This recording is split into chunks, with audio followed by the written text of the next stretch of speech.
And we are live. Hey, ladies and gentlemen, and Smizmars. Thanks so much for joining us today. Whether you were invited or whether you just seen us come across your Facebook stream, thanks so much for coming out. I am pulling up the live comments right now. So if you have any comments, if you're watching and you want to be involved and you want to talk with us, go ahead and say something in the chat and we will go ahead and respond to it. In the meantime, my name is Stephen Kosnewski. I am an author of horror and science fiction, and I am the chief editor of French Press Publishing. And with me today is... Hello, I'm Kayleigh Dobbs, and I work for Stephen in French Press Publishing and also write reviews and attempt to write my own stories. Oh, well, more than attempt. You've had out Corpsing and The End. Yeah. And various shorts. Various shorts. And you appeared in The Perfectly Fine Neighborhood last year, as I recall. Okay. So, all right, we have a viewer. So, okay, viewer, if you can go ahead and use our comments. Sorry that we have to rely on you, whoever you are. I know you're not my fiance. You might be Kayleigh's husband. I'm not sure. But whoever you are, can you let us know in the comments that everything is live and working, you can hear us, and that the comments are working? Sorry to put it all on you, but you are number one in our hearts and in our minds.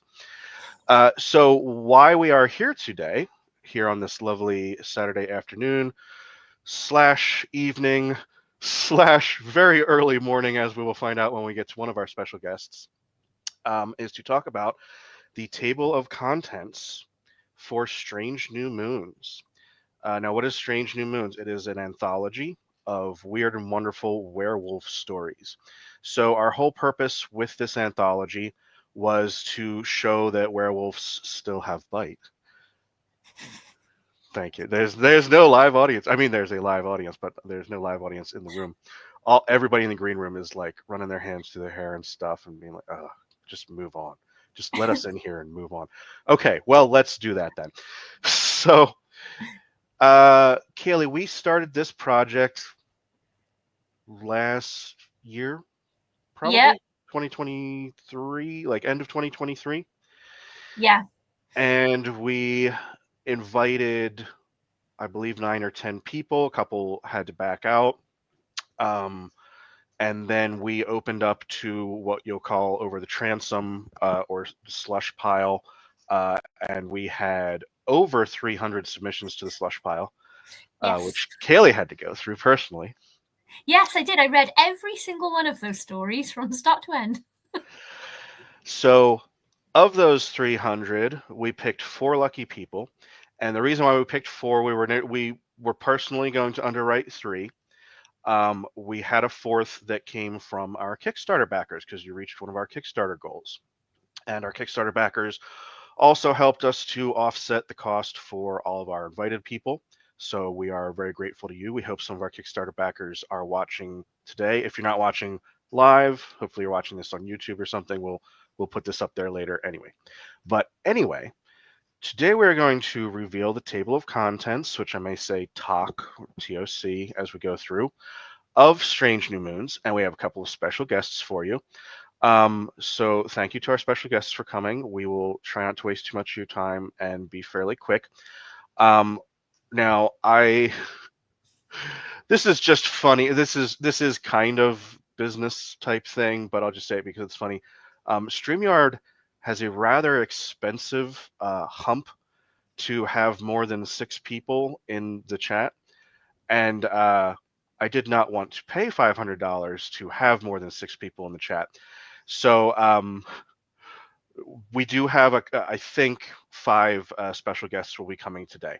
So we will have to let one of you go. So sorry to one of our special guests who is trying to get on right now, but we've explained this all to them in the past. I just thought that might be fun because I try to be transparent with this stuff. Maybe it's not fun. Maybe it's stupid. You guys are all like, okay, dude, stop talking about, internet stuff and tell us who's coming.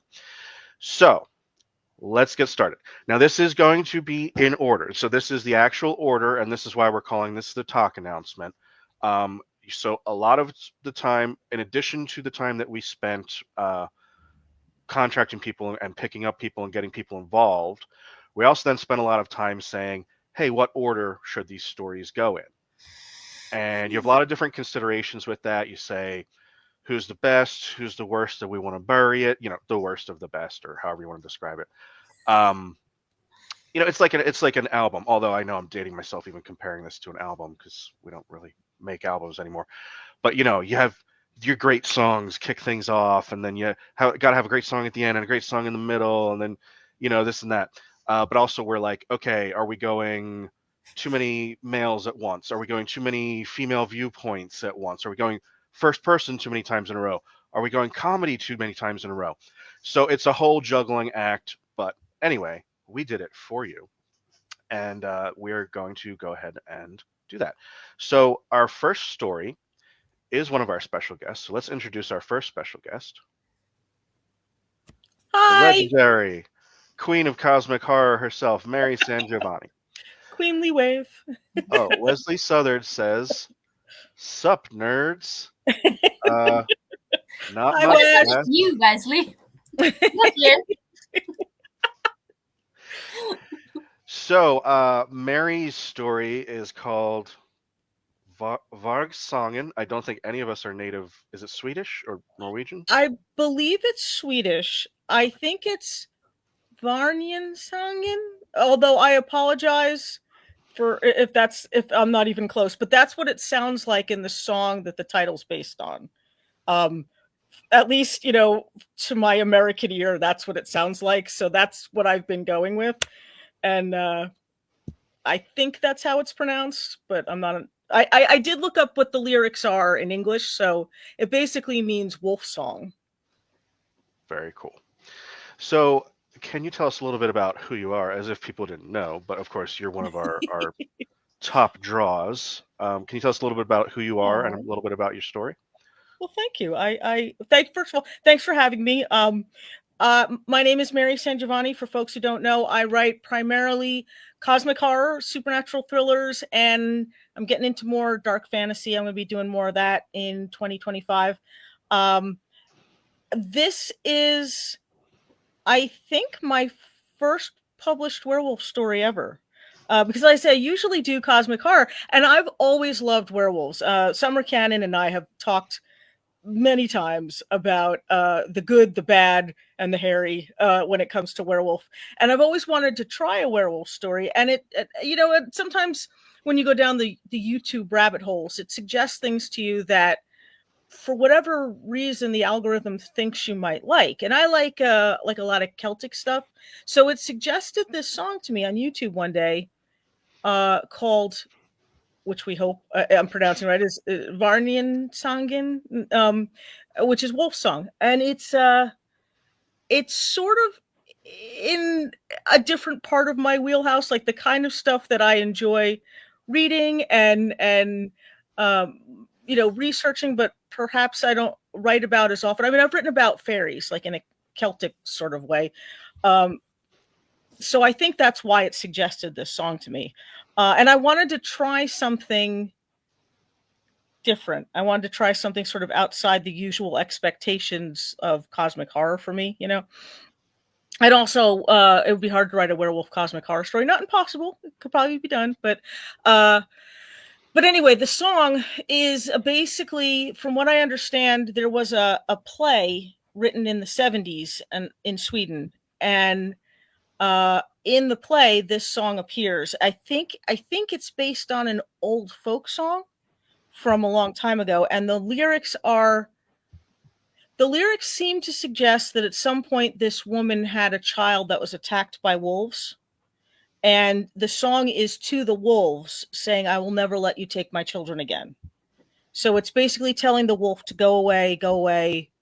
I'm protecting my children. So that was sort of the seed of the story. This woman who's alone in a cabin on a mountaintop somewhere in the middle of nowhere with, snow and ice everywhere. And it's basically, something's at the door. What does a woman do to protect her children? Excellent. Yeah, and I thought this was a delightful story.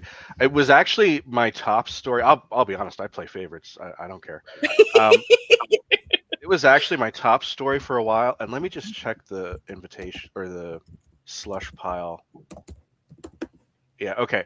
The new top story, the person that defeated you, is also one of our special guests today. I just wanted to check to be fair that it wasn't somebody else had beaten her out, but this is definitely one of the best stories in the collection, which is saying a lot because it's an amazing collection and an amazing story. So thank you so much for subbing for us. Oh, absolutely. I'm delighted to be in it. I'm really excited for the book to come out. Wonderful. All right. Well, Mary, like I said earlier, we're going to let you go to make space for hopefully another very special guest. But thanks so much for coming out. Did you have anything else? Did you have anything else? And can you let folks know where they can find you if they're just chomping at the bit and they want more SanGiovanni before early January? I do have currently. I have in my quest to go outside of my comfort zone and try new things.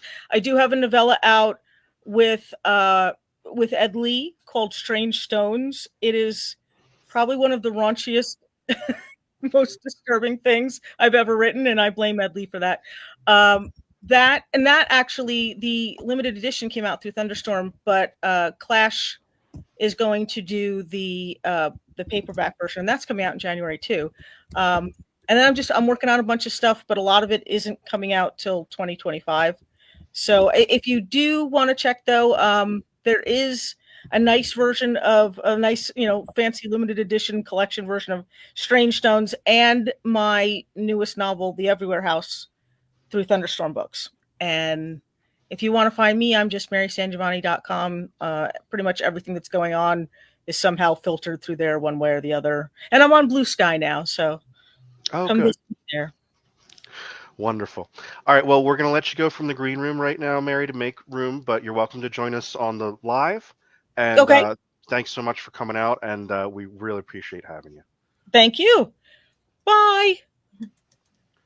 Okay. So I am kicking, but not banning. Okay, so in the interim, and now hopefully our fifth special guest can join us. By the way, John Durgin says howdy. Hi, John. You are also welcome to come to this, as you are one of the participants. I don't know if you messaged him. Okay, good. In which case we may have to boot whoever's next in the lineup, but I think we've now made that clear to all the guests and all the people watching. Dan Schrader, my good friend from who I vended with in St. Louis, says, "Oh yeah, what up, peeps? What's up, Dan?" And he says, "Strange Stones sounds awesome." Well, most SanGiovanni stories are quite awesome. So, Kayleigh, I don't want to put you on the spot, but I think I'm going to have you do the next one. Mm-hmm. Then I'll do the one after that, because then we're back to you for your story.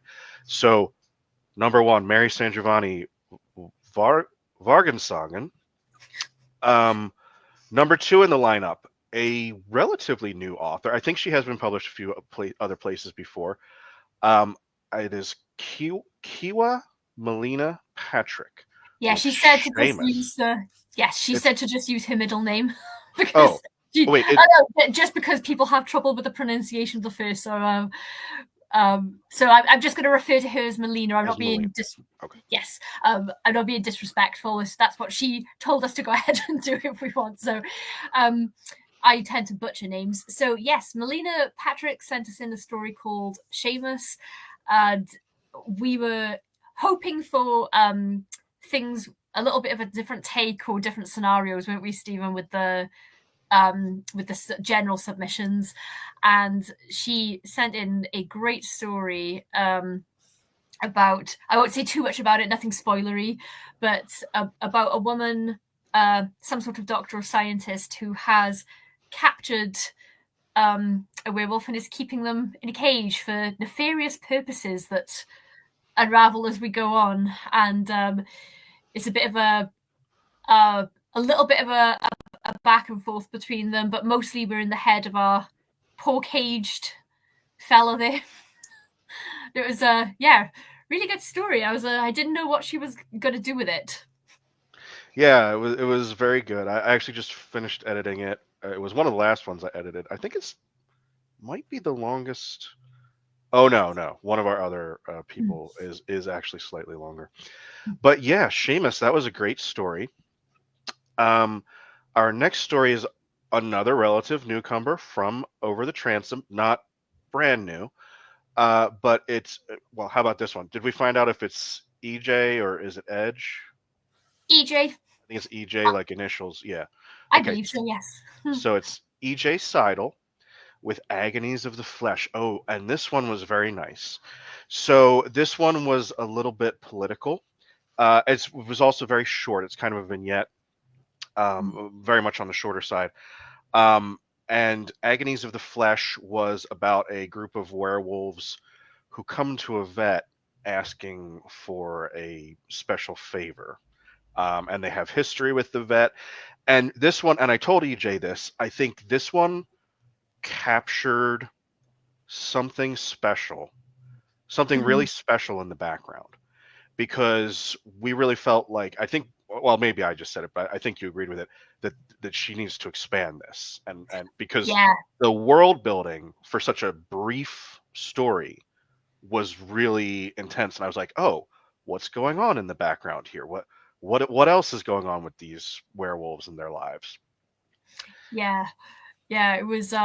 I very rarely want there to be more. If I really enjoy a story, I usually am just like, just leave it alone.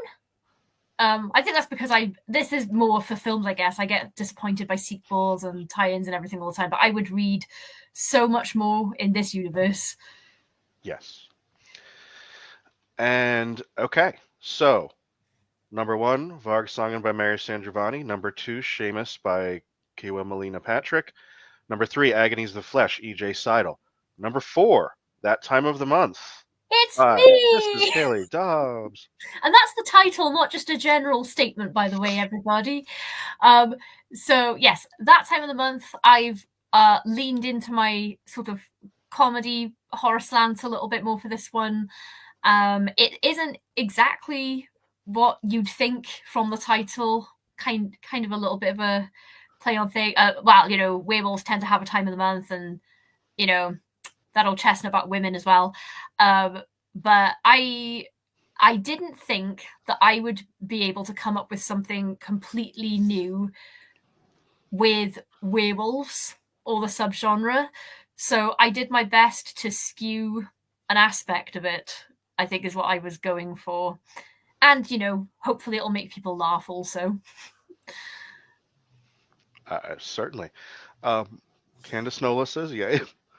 And am I egotistical in saying that this was at least partly inspired by the Perfectly Fine House? I guess you are, because I don't know what you're talking about. Okay, then. Maybe it was like subconsciously in there, whatever element you're talking about.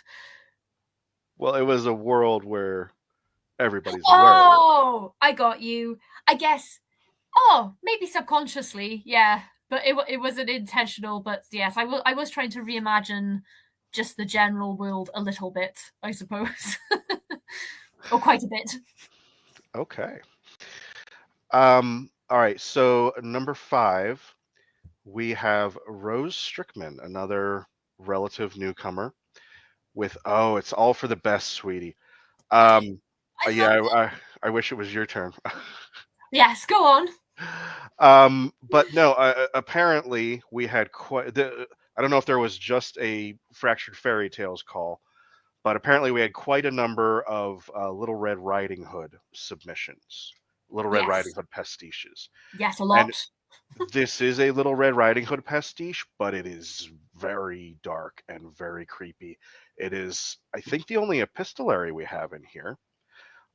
So that was also different, and that probably put it over the top. But you guys are really going to like that one. And I know you like epistolaries, which is one of the reasons we got Illusions of Isolation by Brennan LaFaro. Oh, yeah.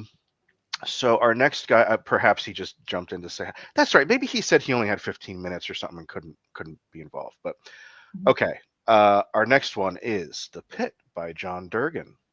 You want to talk about that one? Oh yeah. Oh my gosh. So this one, tonally is very different to everything in the book. And it's hard to say a lot about a short, isn't it, without spoiling really great aspects of it. But this one is really dark, and this world, there are people that know about werewolves, and they're using them for gambling. Is I think the best way to describe it without saying too much stuff. And it made me really sad and angry, but also I was very entertained, and you have people to root for and things to hope for. And yeah, I really loved it. And I think that's all I can really say about it before I start accidentally spoiling it for people. It was pretty extreme. I don't know if I'd go as far as to say it was extreme or splatterpunk, but it was definitely one of the most violent ones we had. So yeah, Durgin brought it.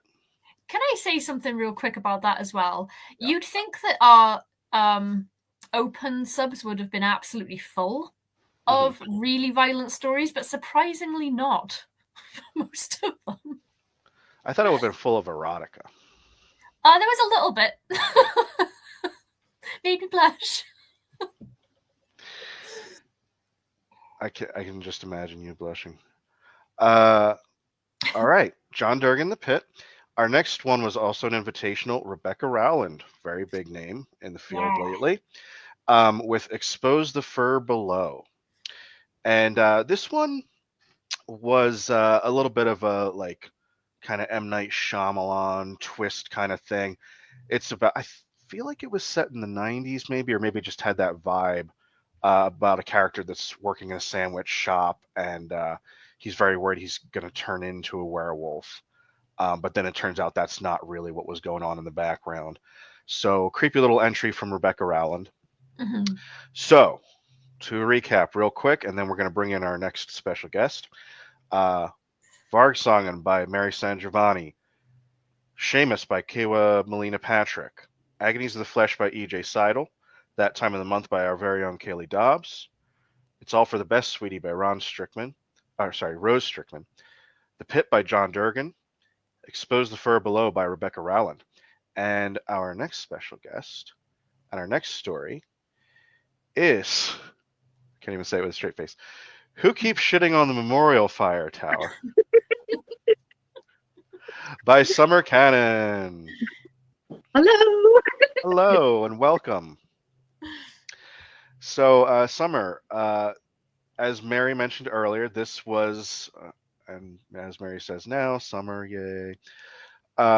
This anthology was inspired by the two of you at a presentation that we did at a library last fall. So what was the process like for you, writing this story, knowing that you had inspired it and you had to bring into noise and bring into funk? There wasn't pressure, actually, knowing that I was kind of one of the reasons behind it. It's actually very flattering because it was like, but the year of 2023, I have a YouTube channel that is basically just to entertain myself. But I took on this task of reading as many werewolf books as I could in a year and watching as many werewolf movies as I could in a year. Ones I hadn't seen. I'm one of those weirdos that's a lifelong werewolf fan. It's my favorite monster. But I've always felt that the werewolf has been greatly disrespected, especially by the movies. So I took on this task of a year-long journey to get as much as I could and find the greats. And it was kind of a fruitful year, especially with the books, not so much with the movies. We continue to feel disrespected over here. But I didn't want to come into this taking myself seriously. I didn't want to come into this and been like, I am a werewolf expert. You have to listen to me. So I very much wanted to write something that was silly. And when you guys put out what you were looking for with this. You kept stressing, give us something different. Give us something different. And I thought on it for a few days, and the idea of hallucinogens popped into my head. And I was like, okay, let's make this work. Let's make it weird, but let's make it silly. And that's what I came up with. Lovely. I loved it right from the title before I even got to read it. I thought this is going to appeal to me. I asked special permission because it was, I know sometimes when advertising works, you don't want expletives in the title, but it was too perfect not to put in. Mm-hmm. Yeah, and it would have felt wrong saying like "who keeps pooping on the tower" or something like that. Yeah, sometimes an expletive is necessary to get your point across. Well, no, it was a delightful entry, and we're glad to have you. So, do you want to tell us a little bit about it, or just leave folks with that hook that it's about a werewolf and hallucinogens, or maybe they just intuit that it's about a werewolf with hallucinogens? Yeah, I'll go a little bit into it. It's from the point of view of kind of city park workers, and they're in charge. One of their responsibilities is the upkeep of a memorial fire tower on top of a hill. And actually, where I live, from my house, I can see a memorial fire tower. And I've spent years looking at this thing, just wondering about it, being like, that's such a weird structure, because around here, it's kind of been allowed to fall into ruin. And it's just a place where the local news is always complaining about, you know, petty crimes going on up there. They're always having to work so hard to keep it clean. And it's the usual stuff in an area like this. And I thought, what if it was going to be weird stuff happening at the Memorial Fire Tower? What if they go up there and something has just defecated all over it? How did you get shit that high on this fire tower? What is going on up here? There's a half-eaten deer laying in the road. What is going on up here? And these poor workers have to clean it up, but they're also, what is happening? So they decide to stake out the fire tower one night, and the story happens. Excellent. Well, sorry, I'm noticing that we have some people in the chat, or rather the green room. So Summer, we are going to let you go in case there is another guest, and like Mary, you can rejoin live. But before we let you go, do you have anything else you want to say, and do you want to let folks know where they can find you and what your latest releases are?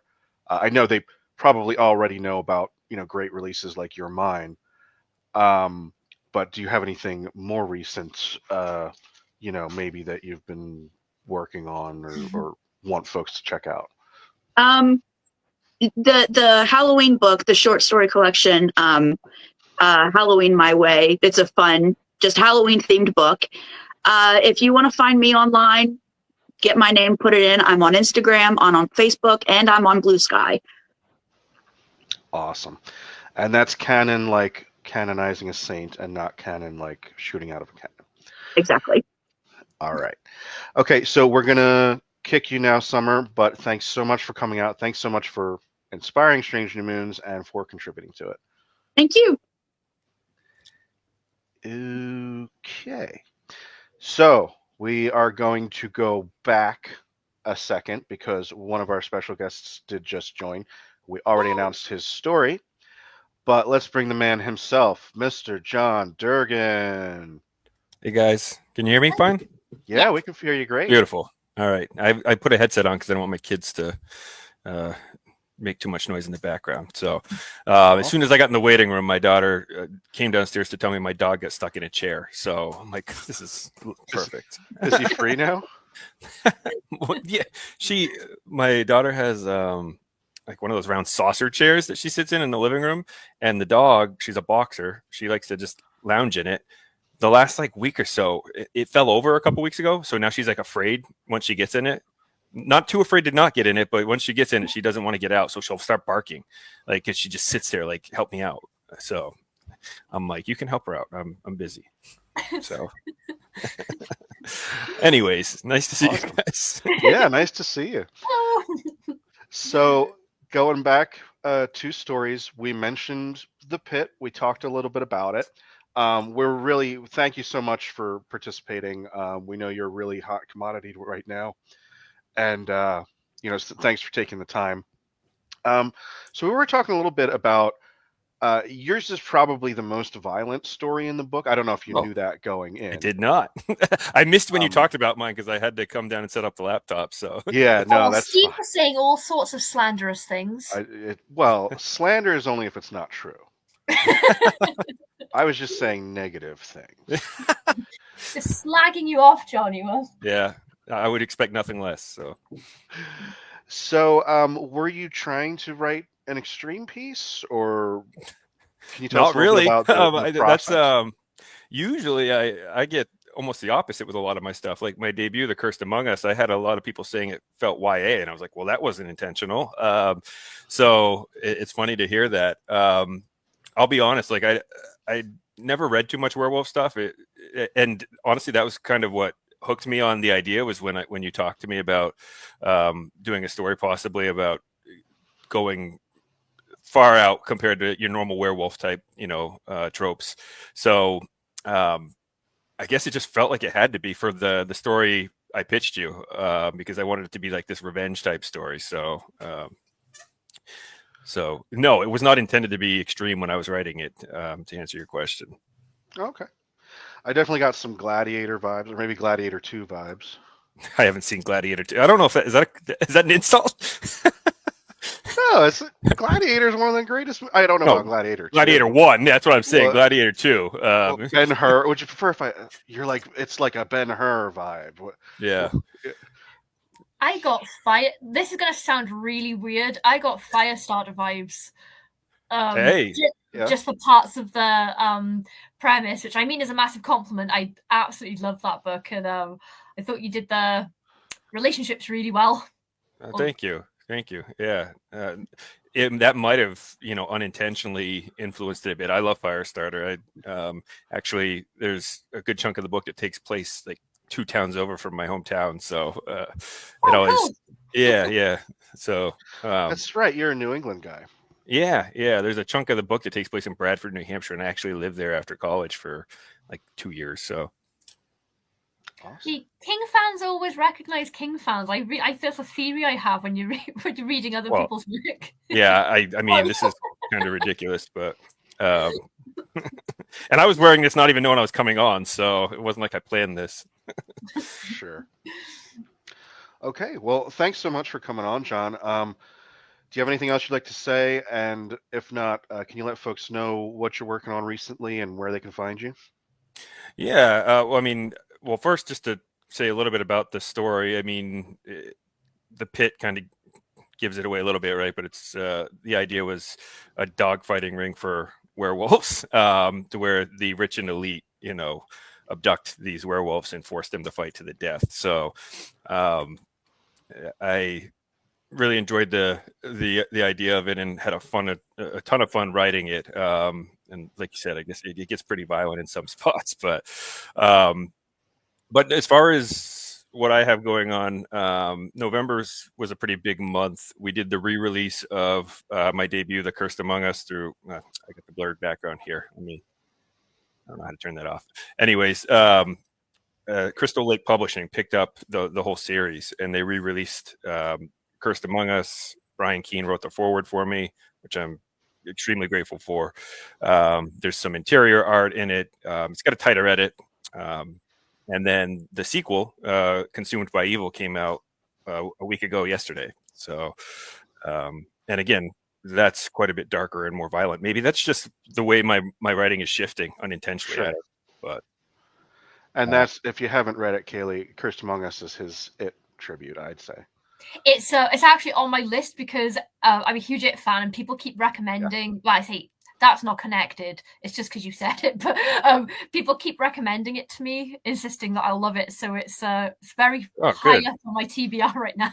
Good. Oh, yeah, well, definitely read the newer version. It is a bit tighter, So, I mean, it's one of those things where you could go back and read all your old stuff and think, you want to fix stuff, right? But it got a nice gloss over on the edit to hopefully bring it up to par with where I'm at now in my career. But yeah, heavily influenced by it and Ghoul by Keane. You know, those are two of my biggest influences there. So awesome.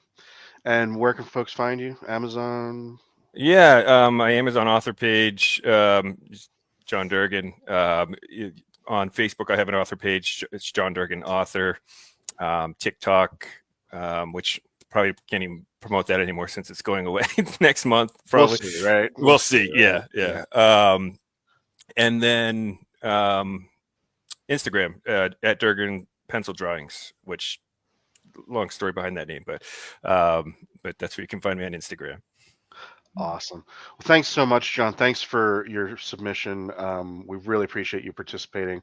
Like I said, if you don't know it, I always tell it to you when I see you in person, but you're one of the hottest commodities going right now. So right. Your name on that cover is going to help move a lot of copies, we're hoping. I appreciate it. Thanks for the kind words. Awesome. Thanks, man. Okay. So that was back to John. Let's just go through again real quick. Mary SanGiovanni, Vargsången. Kayleigh, Melina, Patrick, Seamus. EJ Sidle, Agonies of the Flesh. Kayleigh Dobbs, That Time of the Month. Rose Strickman, It's All for the Best, Sweetie.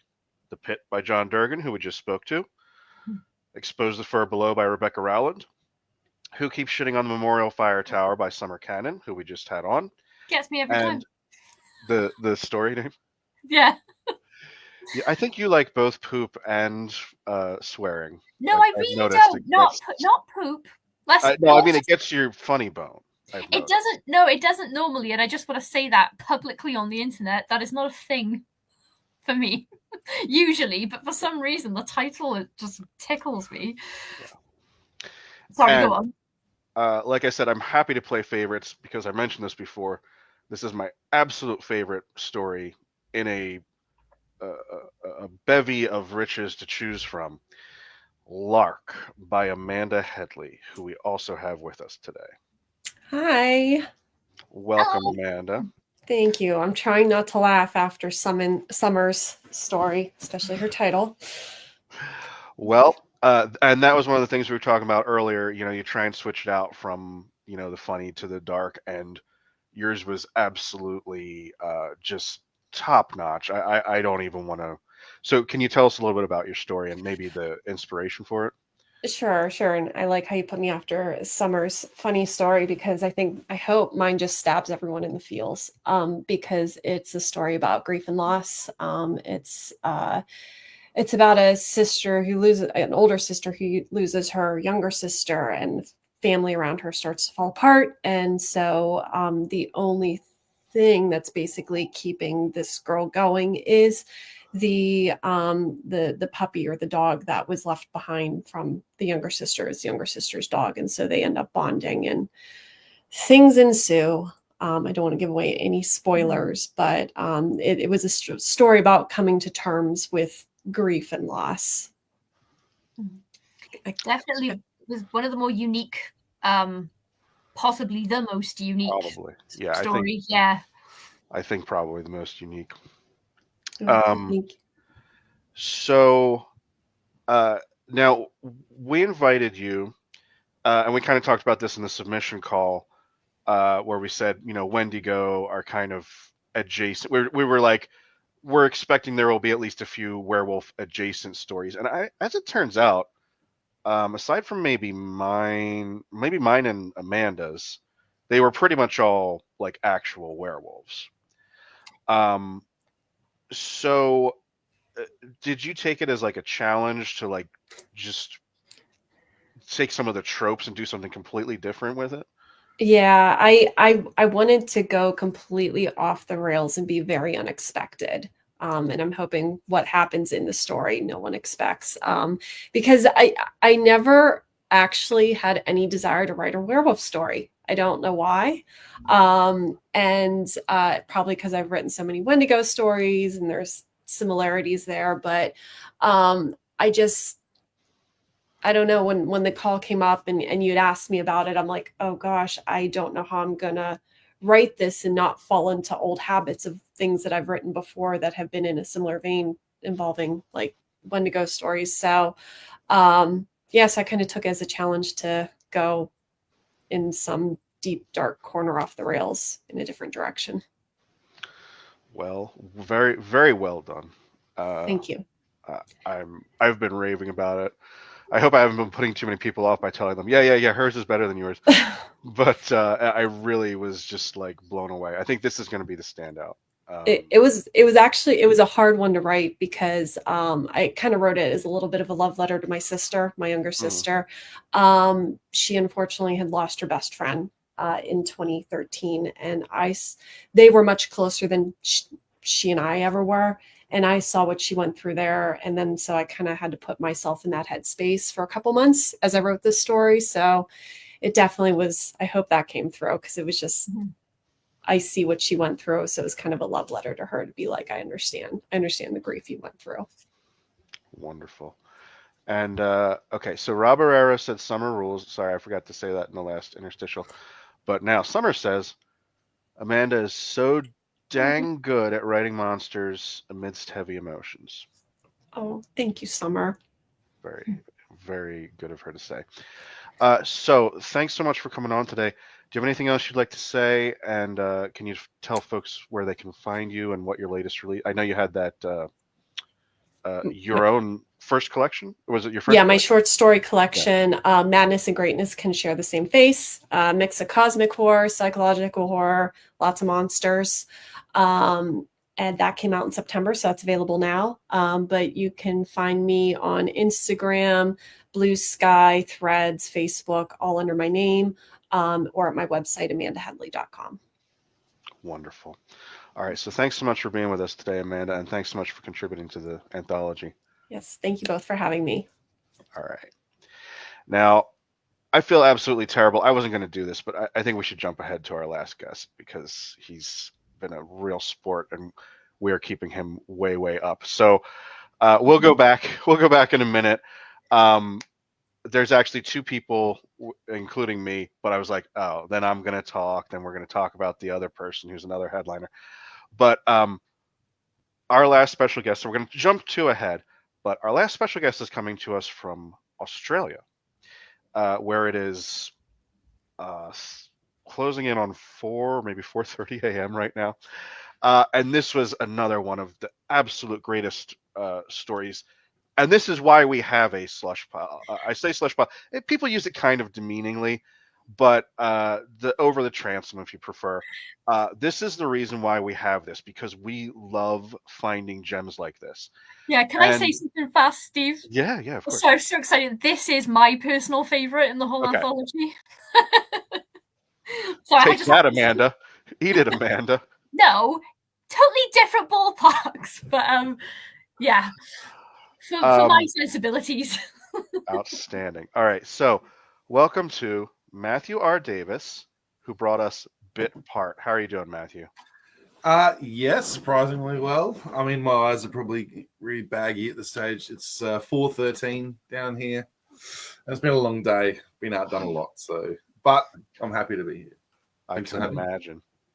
Well, yeah, no, this was an outstanding story, and you're not nobody. You've won a couple of awards.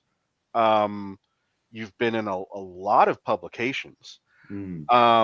So you're kind of chopping it up down there. What was it? I saw on your website one of the. Did you just recently win an award? Australasian something? No, I haven't actually won an award in years. I keep getting shortlisted for them, but I haven't won one in about 4 years now. Okay. Which is one of the perils, I guess. But every year I get a few nominations. I was shortlisted for a Shirley Jackson Award a few years ago, which was really cool. That's what it was. Maybe that was just the most recent photos. Maybe it was just at a con. Yeah, my partner did win an award. Okay. At the most recent con I went to. Yeah, so I kind of felt like I was going to represent her because I did win and she did. But that's all good. That was awesome. I was very proud. Very cool. So, Penny Jones, I think, is cheering for you right now. Penny Jones says, "Woohoo!" So, can you tell us a little bit about Bit Part? Was this purely for the call, or did you already have this kind of done? The imposter syndrome is a bit strong with this one, to be honest, because I don't generally write werewolf stories or any kind of sort of major tropey stories. This story is actually an older one. I had an idea for a twist on the whole werewolf thing about 10 years ago or 9 years ago. And I just sat down and smashed out a first draft in a couple of hours and then put it aside. And like it sat in the trunk moldering for almost a decade until I saw this call, actually. And I thought, well, that seems pretty cool. Maybe I could do something with it. I'll drag it out and I'll read it and I'll see if it's actually worth resurrecting. And I remember it being funny, but just a bit slight and a bit silly. But I thought, I can see what I can do with this. And I had to iron out a few issues because the lore gets a bit complicated with that one. So to make sure it made sense. It was both. I thought it was funny and scary and a little bit political, obviously. I guess so, yeah. Also, I do have to point out that you may be onto something about Kayleigh and Pooh, because she did message me when she was reading it to say she was intensely amused by my use of the phrase deeply shitted off, which was apparently new to her. Well, maybe I'm learning something about myself here, guys. I also put a comment on that in your edits. I haven't actually read them yet, but I've got so much stuff going on right now, but I'm going to do that very shortly. So that's funny. I love that we both love that same turn of phrase. It was deeply shitted off. So yeah, this was a great story. Can you tell us a little bit more? Do you primarily do short stories, or do you have some novels and stuff too? Yeah, I've kind of turned towards short stories in the last 10 years or so because it's so much easier to like come up with a full idea, write it, and then get it published. Whereas novels are a lot harder to move. I've only published one novel so far out of about 10 that I've written so far. So although there's another one coming out next year and another one again possibly coming out next year, I'm still waiting to hear on that one. Short stories just tend to be, I have so many ideas, so I can sort of get more of them out there if I write them as short fiction. I like sort of novelettes, that kind of length, where I can put some real meat on the bone and get across some themes and some real description and delve into the characters a bit, whilst also wrapping it up fairly quickly and getting it out the door, I guess. I said whilst. Why did I have to say whilst? He's been giving me shit for that as a British my person. Least saying favorite no word. Says it. I say it all the time. Such an imaginary word. I hate that word. Okay. All right. Fine.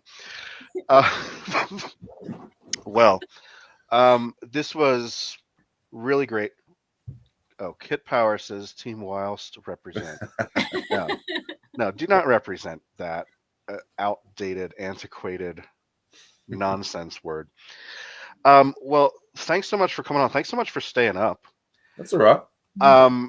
Do you want to tell folks a little bit, anything else that we didn't cover, and if not, where to find you and what your latest releases are? Yeah, I mean, the story itself is, it's more of one of the comedic ones, I guess. I don't tend to write funny stories all that much these days. I mean, I kind of got that out of my system when I was younger, although I do tend to flatter myself that I'm a very funny person, although that's obviously variable depending on the company I'm in at the time. I do appreciate the chance to unleash that. And it's not a conventional werewolf story. I can't say anything about it without it being a spoiler, as you know. I'm surprised Sorry? because I was worrying about how we were going to try and tell people about this story, because I was like, I don't think we can say anything without spoiling the whole thing. Yeah, I wouldn't say werewolf adjacent because it is very wolfy, but yeah. It's very wolfy. It's a bit different, yeah. In terms of my own stuff, I mean, I'm pretty terrible at promoting myself, to be honest. I do have a blog that I keep meaning to upgrade to a website, and you can find me on Facebook, and you can Google me to see what I'm up to. I do have a few books out. The latest ones are this one, which Kayleigh is familiar with, and Bite Size, latest. I'm sorry, I get that in the right. Yeah, there we go. That's the latest one that comes out. I've got nothing out this year in terms of books, although I've got 3 coming out next year now, so they're all banking up. One of them's a non-fiction book. I just handed in the final draft of that one this week. That's about the Keawe, my favorite band. And I've got another short story collection coming out through Journal Stone, which Kayleigh was also kind enough to write a blurb for. Oh. And I have, it's a novelization of a splatterpunk film that's coming out this year as well. Oh yeah, is that through Encyclopocalypse or? No, although my friend Zachary Ashford's been dealing with them. They republished his first novel recently, and he's doing a novelization for them. And I know that he's mentioned me to them, so possibly there'll be something like that down the track. This is like an Australian independent film called Rib Spreader, which is very very Australian and very crass and over the top, and not really my usual kind of thing at all. Because usually I do more, I guess, maybe stuff like Amanda, where it's more sort of deep, meaningful, and painful and stuff like that. And then this one is about a guy who used to be a cigarette mascot, and now he kills people and makes a suit out of their lungs as like a statement against smoking. So it's very trashy and very silly. Wonderful. Yeah, so that one's coming out in May. The collection's coming out in May, and no, it's not coming out in May. I'm sorry, I'm getting a bit delusional now because it's really late. Yeah, film coming out in May. Rib Spreader, I'm not quite sure about yet, but probably maybe even before then. Awesome. Well, thank you so much. We'll get some sleep, but thank you so much for this contribution. It is a really, really great story. That's right. Thanks for having me. Like I said, I feel like I almost got one over on you by getting in like one of the 4 stories out of 300 because it feels too minor. It doesn't feel like amazing enough to be a part of this. So, yeah. I think it was always in the running. I think it was always one of our top ones. Mm-hmm. Well, that's nice to know. Cool. Thank you. But thanks so much. All right. I feel bad about that, but I was like watching him drinking Monsters and stuff in the background. I think he was trying to be subtle. Oh, that's right. You can't see the green room, can you? No, I can't. No. Yeah, he was like the whole time, and I was like, oh God, I wish we would have just put him earlier in the. Oh yeah, he's holding up one of his. What is it? Oh, he's saying something. What is it? It's not Monster. Beer. Oh, it's just beer. Okay. All right. Thanks, man. Cheers. That's commitment to the cause, that is. It is. It is. I've done that to you because I think we've done some like 9 p.m., which would have been like 4 a.m. Oh yeah. For the last for Perfectly Fine Neighborhood, we did that to you. Oh yeah, that's right. And we've also had. I know our good friend Aaron Dries is in Australia, and sometimes he comes out for stuff on the American timeline, and he'll be like the same way, like, oh, it's 4 a.m. and it's like noon for us or whatever. So yeah, always very much appreciated. So let's back up a little bit. I've been talking a lot, so whoever's next. Oh yeah, good. We'll let you talk about this next one because this is one of your boys here. So we had Amanda with Lark. We jumped forward to Matthew because we want to let him get some sleep and everything. But the next story after Amanda in the TOC is your mentor and good friend, and it is March of Night, Scratch of Claw by Tim Lebbon. By Tim Lebbon. I don't think that Tim knows he's my mentor, by the way. So surprise, Tim. Oh, I meant to say, just your hero, just somebody you look up to. He is. Yes, I loved him. But one of my favorites for years and years. So I'm like super thrilled that he's involved with this and that we got to include him. And his story is. It feels like it's going to be the what. Yeah, I was going to say about that comment from Kit. Whilst Tim's story felt like it was going to be standard werewolf fare, it turned out not to be. It's about a guy who meets a sort of mysterious lady in a bar, and she's wearing this very extravagant looking sort of like hooded like wolf skin effort, and the the werewolf lore is different in this, I would say, for how people become werewolves and things. And it felt like maybe a more authentic Eastern European, maybe. Yeah, I was getting like sort of like Eastern European folklore kind of vibes from it, and it feels like a good winter read to me for some reason. It had a cold weather feel to me for some reason. Maybe it was what I was imagining the lady was wearing. But yes, it was as far as I'm concerned, your sort of great standard Tim Lebbon short, and really excited that it's in there. It was, and we're very lucky to have Tim. So thank you, Tim. Have a piece of cake on us. I understand. He does love Tim's cake. favorite thing in the world is cake. Yeah, he loves cake. Very explicit.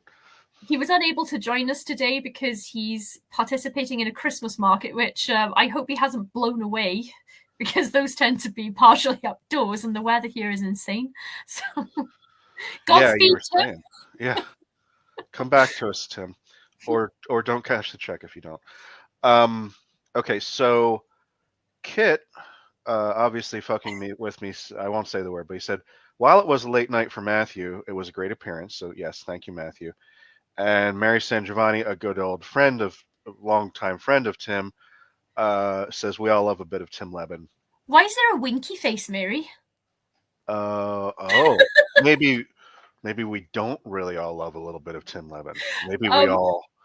Maybe there's some historical background there that we don't know about. There's a tale. I have a theory that everyone in the world just is personal friends with Tim Lebbon, because it doesn't matter where in the world you are. Every author that I talk to, especially, is like, "Oh, Tim, yeah, I know Tim." I'm like, what a shock! It's a running joke now in my author interviews for Happy Goat. So, well, he's very charming. I only met him the one time, and I had no idea who he was, like, positional. I mean, they were like, "Hey, this is Tim." I'm like, "Oh, nice to meet you, fella." And then later on, I found out, like, oh, that's the guy that did 30 Days of Night and all the other crap that, Tim has done. I said crap. I mean, all the other things, genre, changing things that Tim has done. Oh, okay. Things are starting to piece together. I used to have a little mostly harmless crush on Tim Lebbon. So I wonder if him and Brian are now, in conflict over this. No, I bet you anything that Brian also used to have a crush on Tim Lebbon, because everyone does. He's a nice guy that loves cake and writes scary stories. Okay. Well, he was also very, very gracious to.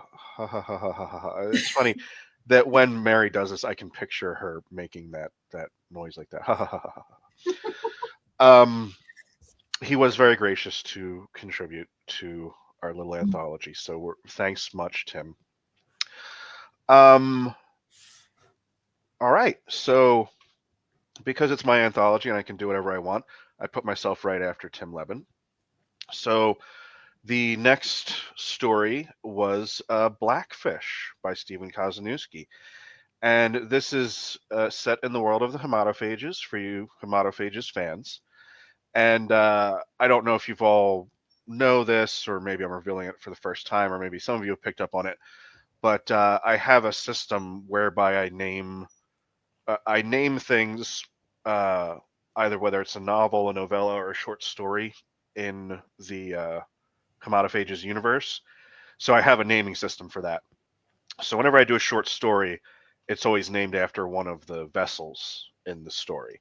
So, like, I did Derelictus. I did a couple of other short stories in the Hematophages universe, and then the novellas is always named after one of the villains. So, like the Skin Wrapper and Hematophages and that sort of thing. Novels and novellas are named after the villains. So this was Blackfish. So it's set aboard the Blackfish, and I really wanted to do this. Because, and I've talked about this before, The Hematophages was my take on vampires in space, and then of course Skin Wrapper was my take on mummies in space. I like to take the classical villain or the classical monsters and relocate them to space on kind of a twisted sense. So I did want to do that with this. So I took the werewolves to space, and it's just kind of a. I was also actually inspired by Mary's story in this because I thought that Mary's story was going to go a very different way with the ending, and then I was like, oh well, since it didn't go that way, I can go that way now with my ending. And nobody will ever know the difference, except that I just admitted it, on a live video here. So, did you get to read it yet? Oh, yeah. Okay. And how dare you do that to me? What, the ending? Yes. Oh, okay. Good. I didn't know if the ending would stick. I didn't know if I stuck the landing. I didn't know if I stuck the landing. That was my big worry about that. Oh, you stuck the landing? Okay, good. The ground came rushing up at me, Stephen. Yeah. But now you see the connection. Because I was like, that was what I thought the ending of Mary's story was going to be. Mm-hmm. And so I just took it. I just took what was going on in my imagination. Nicely done. So Kit Power says Tim Lebbon is incorruptibly lovely. Yeah. I have seen some corrupt photos and heard some corrupt stories of a younger Tim Lebbon. So I'm not sure that's necessarily true, but these are not my stories or photos to share. But pardon me, I am sick, and I also smoke. Mary says I am flattered. Oh, that I stole her imagined ending. I agree. Pardon me. And Kit Power says lies to the corruptibility of Tim Lebbon. Okay. The slanderous comments you've made about Tim Lebbon. Oh, and Mary says there was a reason I had a crush on. This is turning into the Tim Lebbon show, considering he couldn't make the time for us. I really he's really buying ornaments or something right now. What does one do at a Christmas market? He was booked for a thing in where he lives, but I hope he watches this after. Well, yeah. Loved. We'll just name it, instead of the Strange New Moons talk announcement, we'll call it the Tim Lebbon Love Fest. Everyone loves Tim Lebbon, that's what we'll call it.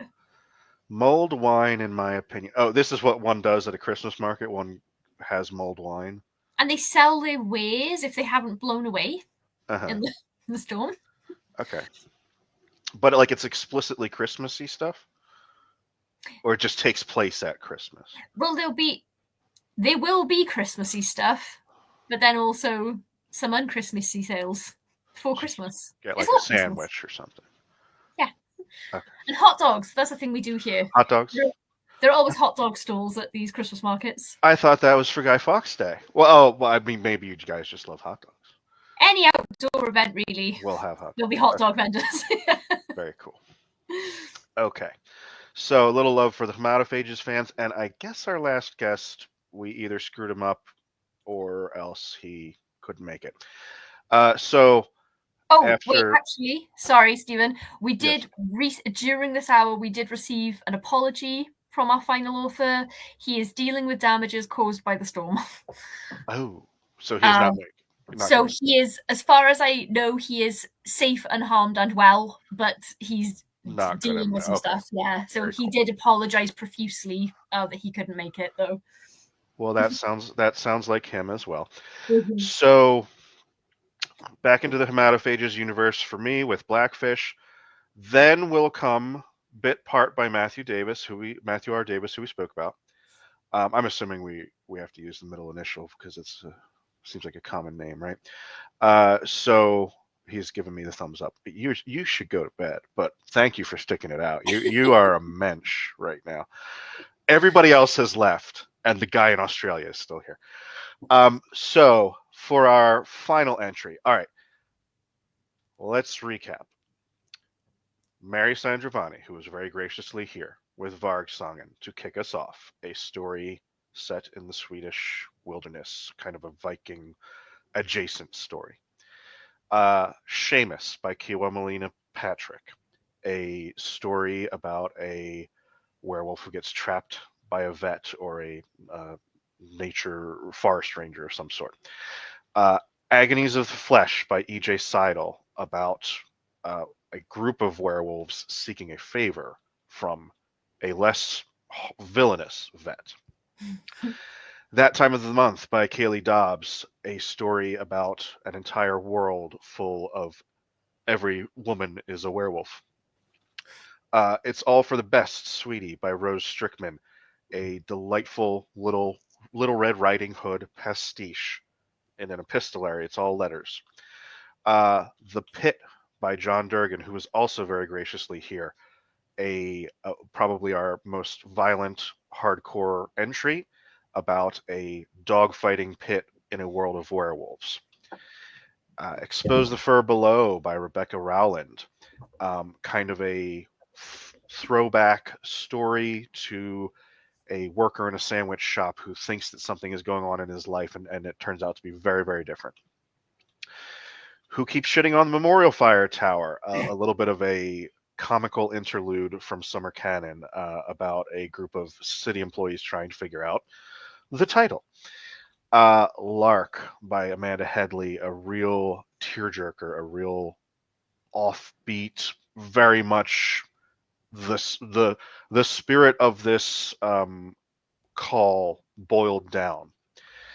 March of Night, Scratch of Claw by Tim Lebbon, a more classical, kind of different look at werewolves, about meeting somebody who you wouldn't necessarily think was a werewolf. Blackfish by myself, a science fiction werewolf type creature. Bit Part by Matthew R. Davis, another comical story we don't want to tell you too much about because it kind of spoils it right off the bat, but a clever, funny, political, just brilliant piece. One of the most, they're all great, but that is definitely also another standout. And finally, I will let you talk about Red in Tooth and Law by our good friend Simon Clark. Yeah. There are two words I'd love to just yell about this story, but it gives away where the story heads in the ending, so I don't want to.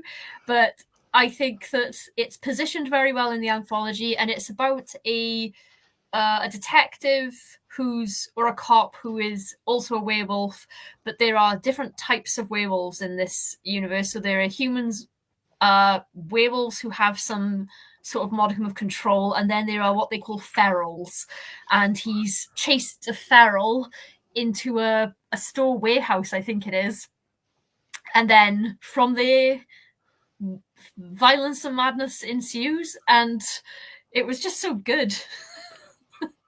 It was another great story, and we were very fortunate to have Simon agree to join us. Another kind of legend of the field. I'm guessing he's not going to feel the love because this was, of course, the Tim Lebbon Power Hour. But I personally want to say I met Simon for the first time about a month ago. And you did too, or you guys had met before? No, I've met him for the first time there as well. Okay. So we met each other, and those of you who backed the Kickstarter, I showed some of the photos over at British Fantasy Con with whilst Kit Power was having his debut. We were both over there in Chester, England, and we met up with Simon, and he's just a delightful guy. I thought he was very humble, very down to earth. Yeah. Because I was telling him about how much Wesley Southard, who was in the chat earlier, was a huge fan, and he was just like glowing. Like I don't think he, you think of these people that are like giants in the industry, like Tim and Mary and Simon. You think of them as like, well, they must get sick of hearing from the fans, but he did not seem at all to be sick of hearing about, oh, somebody really, really likes my work, and just a very, gracious, and recorded a little greeting for Wes and everything to make his day. Yeah, he's lovely. He is one of the most wholesome, lovely people I've ever met. Simon, considering some of the horrible stuff he writes as well. Right. But he's so kind and sweet and lovely. Like this. Like this was not as violent as John's, but one of the darker, more violent ones. Mm-hmm. Yeah, and I loved. So frustrating because I can't say why, but I really loved where it went. It was just the greatest ending of all time, in my opinion. I loved it. So, yeah, really great story. Hence why we closed out the anthology with it. Yeah, it was like tailor-made for the end. It felt like it was like tailor-made to end a book on, or end this book on. Right. So, thanks for coming out, everybody. So we discussed this the other day. I think we'll do the wide release on January 27th. Is that where we came down? Yeah, I think that was the last word on it.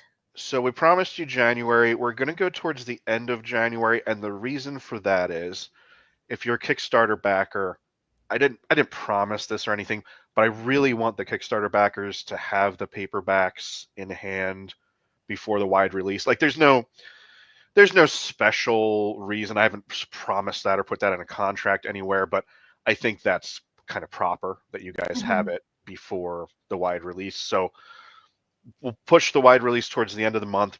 We'll still be in keeping with, hey, we've been saying January. It's just going to kind of be late January, but for the Kickstarter backers, you're going to have it like as soon as I have it, basically. Anything else? Anything else we didn't cover?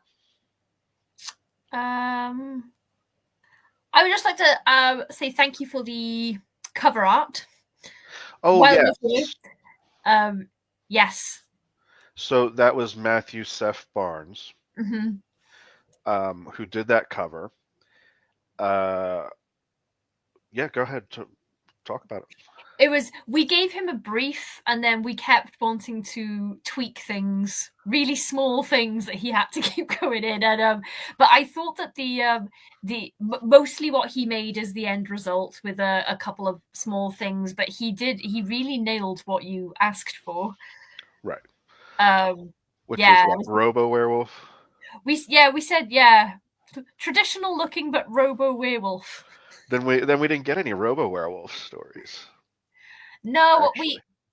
Not in the final anthology, but we did have one or two sent in submissions, but then sort of like thematically they matched something that was already in from an invited author or something like that. So but there weren't many attempts on Robo Werewolves, considering you kept saying Robo Werewolf. Well, I wanted a Robo Werewolf, but you have to, at the end of the day, and I keep saying, especially after this one, like a little bit after the Perfectly Fine Neighborhood, but especially after this one, like I'm really sympathetic to editors now. I keep saying it. It's hard, and I think I said this when we talked about when we finished. Did we talk online since we finished reading the submissions? I don't think so, actually. So the most difficult thing for me personally with those 300 plus submissions is that almost all of them were really good, in my opinion. So it wasn't even like half of them wouldn't have made it in anyway, or they were badly written or anything like that. The quality of the submissions was consistently very high, mostly exactly what we were asking for. Werewolves with a bit of a twist, and it that's why it took so long to go through them all, because I kept thinking, right, don't put any more in the maybe pile now, and I had to keep putting more in the maybe pile because I actually think you only had one when you sent me the final spreadsheet that just said like hell no. That's not the way you phrase things, but it was like absolutely not, under no circumstances or something, and I was just like, oh well, I have to read this one. I can't remember what that would. Was it something sexy? Because that's usually I'm like, oh. Well, we can double check it offline, because I don't want to make anybody in the slush pile feel bad for a number of reasons. Which is, A, we like to encourage people to do these things, and I also don't want people to walk around saying, "Was it me? Was it me?" The odds are very unlikely it was you. But also just, Also, don't worry if it was, because that's just two people's opinion, It would, yes, that would have just come down to my subjective taste. There would have been something in there that I hated. Unfortunately, somebody accidentally struck the nerve, probably. But they were just all good, and it was so hard to narrow them down. And I was always balancing everything against the stories from the invited authors, because we already had those to go by, which was very fortunate, actually. That could give us a little bit of a skeleton. Yeah. Which was different, because I think we only had 4 or 5. I think we may have gone a little bit further in the other direction this time, because I think in Perfectly Fine Neighborhood we filled it out with a lot more from the slush. Because this one we had 9 off the bat, and I think there were actually a couple more originally that for one reason or another didn't pan out. So we're still feeling our way out as editors. The which one is going to be probably like smooth, right? Oh yeah. There's nothing difficult could possibly happen. Right. Exactly. Yeah, this has been really was my pleasure to read all of those submissions, though. There are way worse tasks to have than reading good story after good story in a subgenre that you love. So yes, I did have it was frustrating having to say no, especially to the ones that were sort of like in the final round. I wanted to see them all in. It's like that's so hard, but yes, it was many hours and hours, days of hours probably reading good werewolf stories. Yeah, and also to friends and colleagues, and we've talked about this before. It's like, and there were also a couple people that I was like, this person made the finals for our last anthology, and they made the finals again for this anthology, but we just couldn't. You just can't make your decisions based on like, I kind of feel bad for them. Like you have to go with the quality. And I'm like, I hate to break this guy's heart because he's a dear friend, or I hate to break this person's heart because I'm trying to encourage them as an author, but it's just like you just can't let those concerns, affect you. Yeah, we actually had one. I don't want to, obviously not going to say who the author is, but we had a really great story submitted for the Perfectly Fine Neighborhood that I would have 100% insisted went into the book if it didn't use it was very similar to an invited author story, and it happened again on the werewolf one. Yep. Same author submitted, and it was really good. Deserved a place, but it was really similar to an invited author story. So yeah, that's especially frustrating when you have to say no to really good stories that deserve a spot, and especially if they're people that you know. Especially if you're friends with them, that's so hard. Yeah. Okay. Anything else? No, apart from that, I think that Summer is a werewolf, because when she was talking about werewolves earlier, she said "we" a few times. Yeah.